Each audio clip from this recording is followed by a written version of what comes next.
Hello दोस्तों, कैसे हो आप सब। मैं अमित कौशिक एक ग्लोबल कोच सेंटर के ऑनलाइन प्लेटफॉर्म पर आपका स्वागत करता हूं।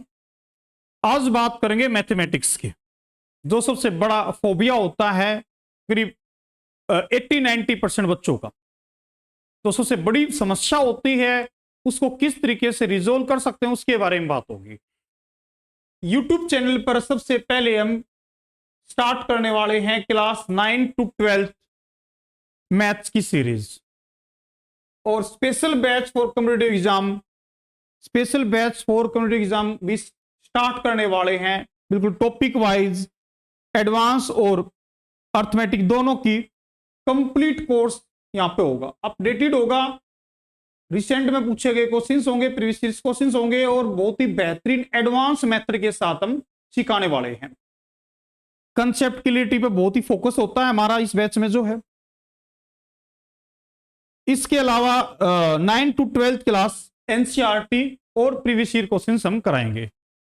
हर चैप्टर का इंट्रोडक्शन होगा, एनसीईआरटी क्वेश्चंस होंगे एक्सरसाइज वाइज, उसके बाद लास्ट में प्रीवियस ईयर क्वेश्चंस होंगे। ठीक है, 9 to 12 क्लास का हम स्टार्ट करने वाले हैं। तो ये सबसे पहले मैथमेटिक्स की सीरीज स्टार्ट कर रहे हैं। कुछ दिनों के बाद हम बात करेंगे जैसे 9-10 के लिए साइंस एसएसटी और इंग्लिश की क्लासेस भी, और 11-12 के लिए इकोनॉमिक्स की क्लासेस भी स्टार्ट करने वाले हैं। सेम कंपटीशन एग्जाम में भी मैथ से शुरुआत हो रही है, इसके बाद इंग्लिश और जीके रीजनिंग की क्लासेस भी आपकी स्टार्ट होंगी यहाँ पे। ठीक है, बात करते हैं आज मैथमेटिक्स की। देखिए, मैथ को किस तरीके से टैकल किया जा सकता है। मैं थोड़ा सा अपना एक्सपीरियंस शेयर करूंगा आपके साथ। कौन कौन सी चीजें हैं जो लगातार फॉलो कर अगर आप करोगे हमारे साथ तो मैथ्स आपकी स्ट्रेंथ होगा, इस चीज की हमारी गारंटी है। ईमानदारी के साथ अगर आप सेम चीजों को फॉलो करोगे तो बहुत सारे बच्चों ने किया है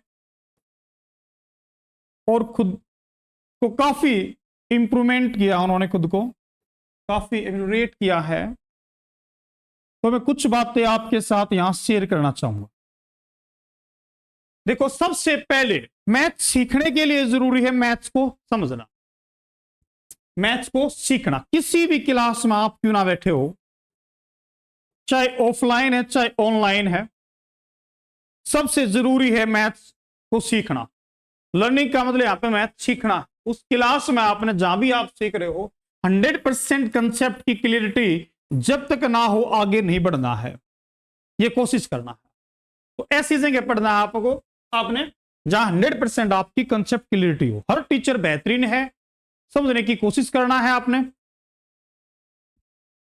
कहीं भी पढ़ो, लेकिन 100% कंसेप्ट की क्लियरिटी जब तक ना हो आगे बिल्कुल नहीं बढ़ना है। ठीक है, अब लर्निंग में जो रुकावटें पैदा होती है ना, दो प्रकार के बच्चे होते हैं, मैंने देखा है यहाँ पे। कुछ एवरेज होते हैं, कुछ बिलो एवरेज होते हैं, कुछ एवरेज बच्चे होते हैं। जो एवरेज और बिलो एवरेज बच्चे होते हैं उनके साथ एक बड़ी समस्या होती है मैथ की क्लास में, मैथ को समझने में, कि उनका जो बेसिक फाउंडेशन जो होता है वो थोड़ा सा डामाडोल होता है। क्योंकि बहुत सारे बच्चे ऐसे जो 10th क्लास तक ही मैथ पढ़े होते हैं, जो गैप होता है 2-3 साल का बीच में, 11th-12th मैथ नहीं पढ़ा, ग्रेजुएशन मैथ नहीं पढ़ा, उसके बाद तैयारी स्टार्ट की कंपटीशन एग्जाम की, उन बच्चों को खासकर बड़ी समस्या का सामना करना पड़ता है। तो उन बच्चों के लिए स्पेशल हम यहाँ पे फाउंडेशन बैच लेके आने वाले हैं। फाउंडेशन बैच में क्या होगा, उस बैच में मैं आपको ये सिखाऊंगा कि बिल्कुल जो छोटे छोटे एक्सप्रेशन होते हैं, जैसे शुरुआत में बिल्कुल इंटीजर से करूंगा, इंटीजर का एडिशन, सब्ट्रैक्शन, डिवीजन, मल्टीप्लिकेशन।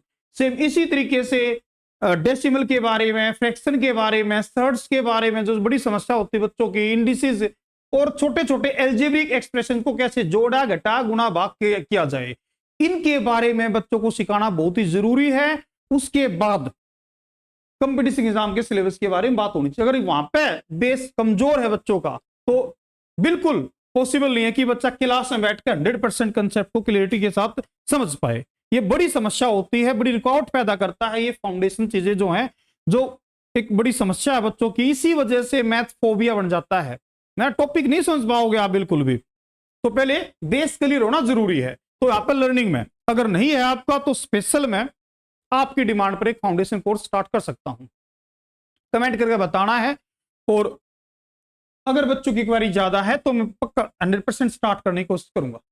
तो लर्निंग के लिए जरूरी है ये। इसके बाद मान लीजिए कि एक बच्चे ने, अगर एवरेज बच्चे की मैं बात करूं, 100% यहां समझ पा रहा है, बहुत अच्छे से लगातार चैप्टर वाइज बहुत बेहतरीन तरीके से वो समझ पा रहा है, 100% समझ लिया क्लास में, कंसेप्ट क्लियरिटी बहुत ही जबरदस्त।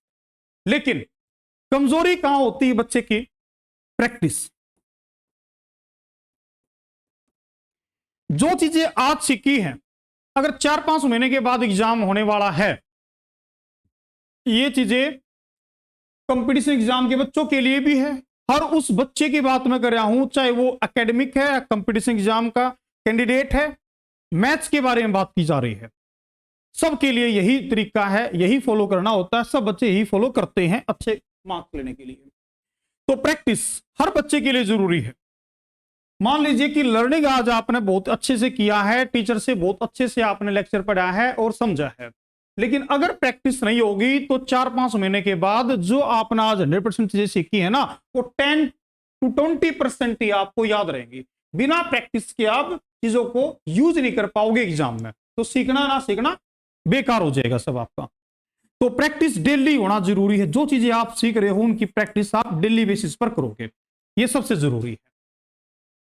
कंसिस्टेंसी के साथ बहुत जरूरी है, ठीक है ना, कंसिस्टेंसी बहुत जरूरी है।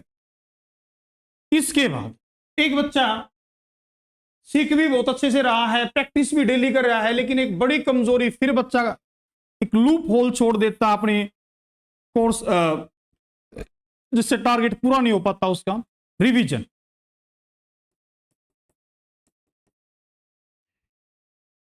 रिवीजन एक बहुत इंपॉर्टेंट, एक विटल पार्ट आपको मैं कहना चाहूंगा किसी भी एग्जाम के लिए। अगर रिवीजन नहीं करोगे तो एक पॉइंट पे कंप्लीट सिलेबस को याद रख पाना बहुत इंपॉसिबल मैं कहना चाहूंगा।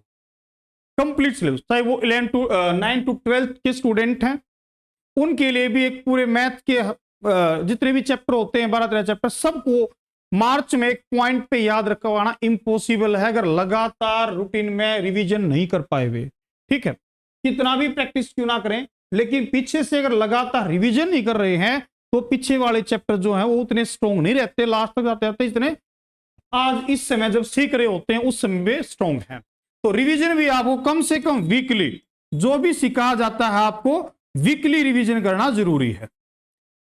सैटरडे संडे को कम से कम एक बार रिवीजन करो, जो पूरी यूनिट आपने पढ़ी है पूरे हफ्ते उसका रिवीजन करो लगातार। ठीक है, बहुत ही जरूरी है। अब रिवीजन के बाद बहुत सारे बच्चों की एक बड़ी समस्या रहती है कि उनका एग्जाम समय पे पूरा नहीं हो पाता। रिवीजन भी किया है, प्रैक्टिस भी की है और चैप्टर भी बहुत अच्छे से सीखे हैं, लेकिन बड़ी समस्या है टाइमिंग की। टाइमिंग मैनेजमेंट उनका बहुत ही खराब होता है, टाइम पे एग्जाम पूरा नहीं कर पाते, एग्जाम आता था लेकिन छूट गया। इसके लिए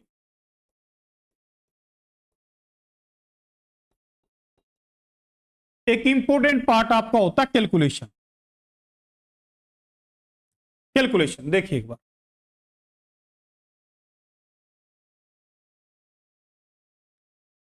मैथ में कैलकुलेशन हर एग्जाम के लिए बहुत ही इंपॉर्टेंट रोल प्ले करता है। कैलकुलेशन के लिए क्या चीजें जरूरी है जो मैं आपकी हेल्प कर सकता हूं? मैं आपको 7 से 8 ऐसे चैप्टर करवाऊंगा जो कैलकुलेशन बूस्ट करने में आपकी हेल्प करेंगे। ठीक है, जैसे मान लीजिए कि कुछ ही सेकंडों मल्टीप्लाई करना, स्क्वायर रूट, क्यूब रूट निकालना, ठीक है, ये सब। जैसे मान लीजिए कि 1 3 1 2 4 की मल्टीप्लाई 11 से करनी है। ठीक है, ऐसे ही रूल में आपके 12 13 और बाकी 9 के रूल में बताऊंगा आपको इस तरीके से जो है, जैसे 1 4 4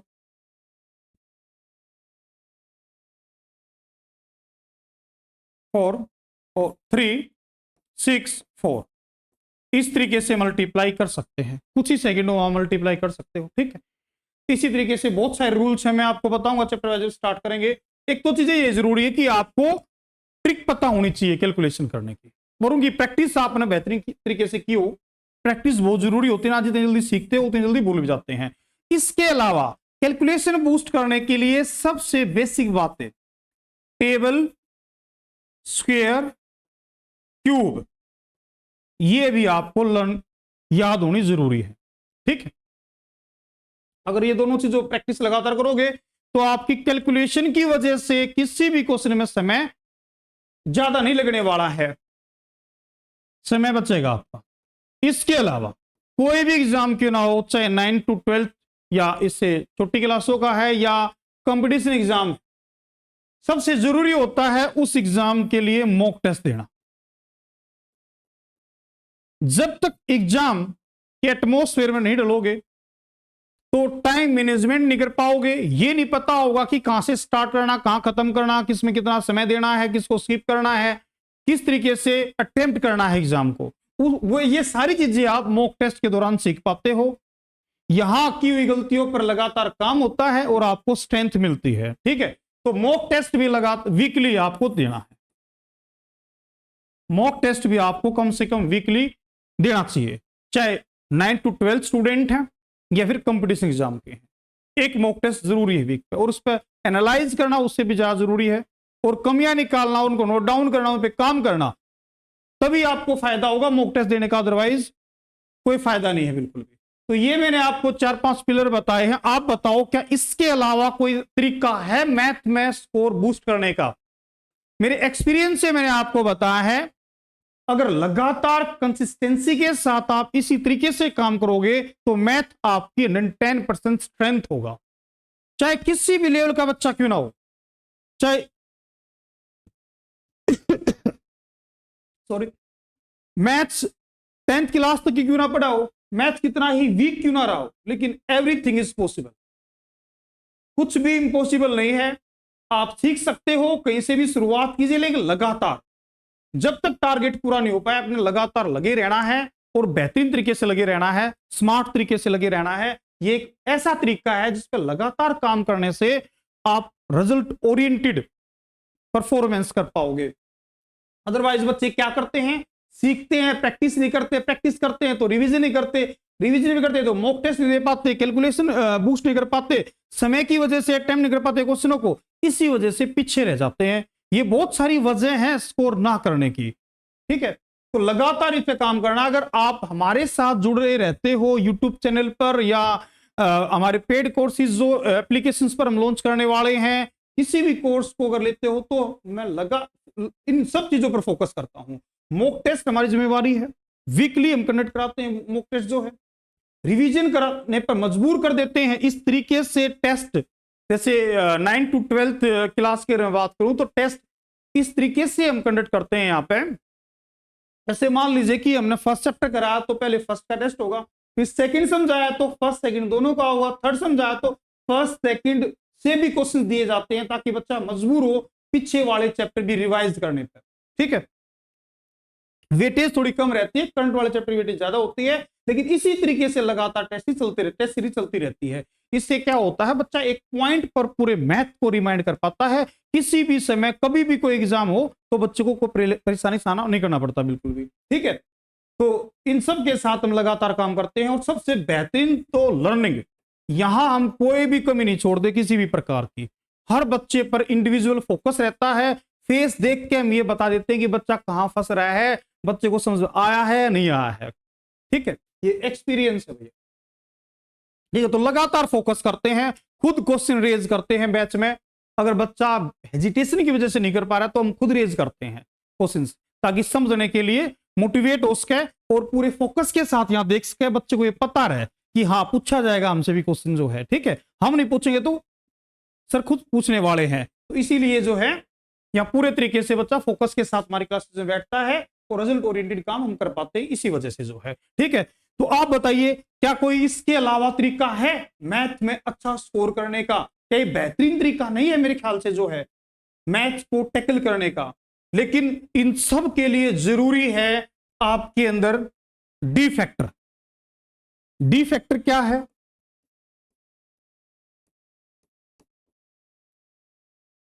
डेडिकेशन आपके अंदर होना जरूरी है, डिटर्मिनेशन और डिसिप्लिन के साथ। डिसिप्लिन का मतलब है कि लगातार कंसिस्टेंट रहना, अपने काम पर फोकस रहना बहुत जरूरी है। नहीं तो आप एक दिन 2 दिन इसको फॉलो करोगे, लंबे समय के लिए फॉलो नहीं कर पाओगे। तो अपने टारगेट को लेकर आपने डेडिकेटेड रहना है, डिटर्मिनेशन रहना है अंदर से, जो मजबूत रहना है, और समस्याओं को शेयर करना हमारे साथ। हर तरीके से हम आपकी हेल्प करने के लिए तैयार हैं। अब नेक्स्ट वीडियो में हम अपना कोर्स स्टार्ट करने वाले हैं। सबसे पहले 9 to 12 के लिए इंट्रोडक्शन एक वीडियो होगी, टर्मिनोलॉजी को हम खत्म करेंगे जिसमें, उसके बाद चैप्टर स्टार्ट करने वाले हैं। ठीक है, तो thank you very much for watching. कोई भी क्वारी हो, किसी प्रकार का कोई भी डाउट है, कमेंट करके आप बता सकते हो। ठीक है, थैंक यू वेरी मच।